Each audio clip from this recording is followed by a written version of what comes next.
Welcome to Awakening Streams, the podcast of One River Zen Meditation Center in Ottawa, Illinois. Hosted by Sensei Michael Brunner. Learn more, donate, and practice with us at oneriverzen.org.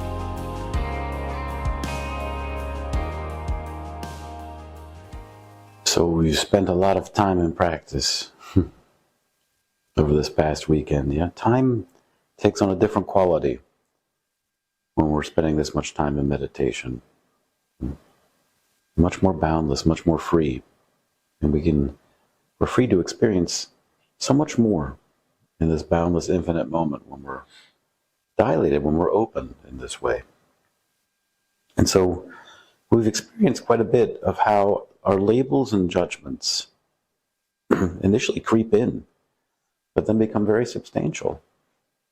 They become such a motivating catalyst in how we perceive the world. Instead of actually opening our eyes and looking, seeing what's right in front of us, we create stories, make assumptions, and allow the meanings to the labels we ascribe to things to actually shape our experience. And instead of mastering them, the labels of our own creation, the judgments of our own devising, they end up mastering us. We don't often see how these judgments become a filter through which we experience life. They keep us from fully engaging with this moment. A lot of times we may think we're in control, yeah? But it's those labels and stories that take on a life of their own. They actually wind up being in charge. They wind up shaping the reality the way we perceive it. But what happens when we actually let them go? It's a hard thing to do, particularly the labels we apply to our own selves. But when we do that, we step beyond the small self, beyond the story, and we can begin to see clearly. And what we were looking at reveals itself as just this. There's a case in the Mumonkan. It's the 16th case. It's called The Sound of the Bell and the Seven-Panel Robe. Seven-panel robe represents the robes of the Buddha that we put on when we sit meditation. In this case, Uman asks, the world is vast and wide. Why do you put on your seven-piece panel robe at the sound of the bell? So, in the mornings when we sit meditation, we'll put our robes on our head, and then we ring the bell a special way to let us know it's time to chant. When we're done chanting, we put on our robes, saying, but your lived experience is so broad. Why do you respond in that way?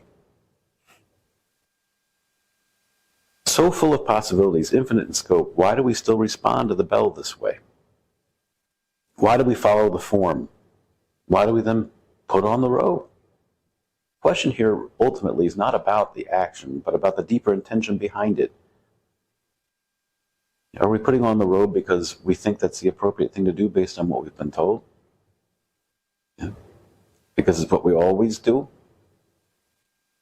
Or are we responding directly to the moment as it presents itself? Are we fully engaged, fully awake, without the interference of our judgments or our assumptions?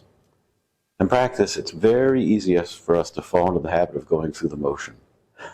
Yeah, the bell rings, we curl up on our cushion and we sit. The mind labels it this routine, Zazen routine, yeah, wrestling with the small self routine. But when we drop the labels, we really hear the bell, and we let it penetrate ourselves, and something shifts. We're no longer putting on the robe because that's what we've been told to do, or that's what we think comes next. We're doing it because it's time, because the bell is ringing, because the moment is calling us to act. We're actualized by the experience, right? Not by our habits. There's a story about two monks discussing the miracles of their masters. The two monks encounter each other when they're on a vast pilgrimage. One says, my master is a really special dude, man. He can heal the sick, He can control the weather. He can even raise the dead from the grave. Yeah. The second monk listens quietly. Yeah. Finally, the first monk says to the second, well, what does your master do? He says, my master does even greater miracles. When he's hungry, he eats. And when he's tired, he sleeps. The simplicity cuts through all the grandiosity of what you think a miracle is, so you can recognize that miracle right here in that moment. The miracle is always present when we live in harmony with our lives, with this moment, without anything extra, without any judgments to get in the way. When Uman asks why we put on the robe at the sound of the bell, he's pointing to the same truth. It's not about the robe, it's not about the bell, it's not even about the action itself. It's about whether we're truly present, fully engaged with our lives. Not the life that we hope we'll get to someday and live. Not the life that's shaped by our past actions, but the life that's unfolding before you right now. Everything else are just tools for seeing clearly. They help us move beyond the labels and judgments that cloud our perception, bringing us back to the truth of what's right here. This is where discipline comes in. Discipline is not a popular term anymore. Yeah. We talk about discipline and people immediately want to check out. Say, I'm not in for that. But discipline is just a label too, right? And what is on the same coin with discipline is freedom. Yeah. It's not about rigidity or following forms or sticking to routines just because that's what we do. It's about showing up fully in each moment and doing what needs to be done. Not because of some idea of what we think we're supposed to do, yeah, but because it's the call of the moment as it presents itself. That's where this practice points. That's why we practice. And not out of habit. We practice this way. We step beyond the small self that clings to stories and judgments. We don't need to control the moment. We don't need to label it. Yeah? We simply respond. We act from the depths of our heart, from our true nature, from the vastness of the world Uman's pointing to. Yeah. But we often don't see that vast and wide world in the simplicity of our actions, yeah? We think, I'm just brushing my teeth. I'm just tying my shoes. But when we practice, and we practice well, both of those are gateways to the vast and boundless source of awakening. And in that place, we find true freedom. Freedom from the stories, freedom from the judgments, freedom from the self that holds you in confinement. So as you continue this practice, and I hope you will, remember this. This world is vast and wide. So many possibilities, but also so much suffering. You've gotten a glimpse of your true nature. You know you have within you what it takes to address that suffering.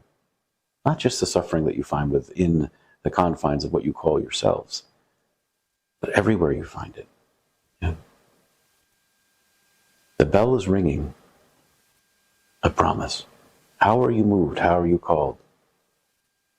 Are you awake? Are you paying attention? Yeah, this is the heart of practice. Actually hear and see what's right in front of you and respond with clarity and with intention. So that implies you have an intention, that you've set that intention. That intention to show up and be the medicine that's needed in every circumstance as it presents itself. Stay with it. Stay with what's in front of you. Practice with discipline. But let that discipline come from a place of presence, never routine.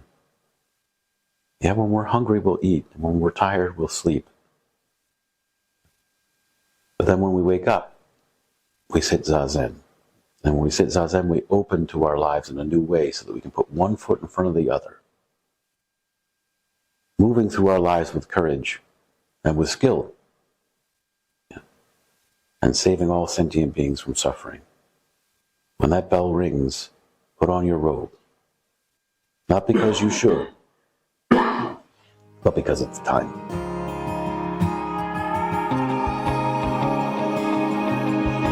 Thank you for joining us. If this podcast was meaningful for you and supported your practice, please give us a hand by visiting us at oneriverzen.org today.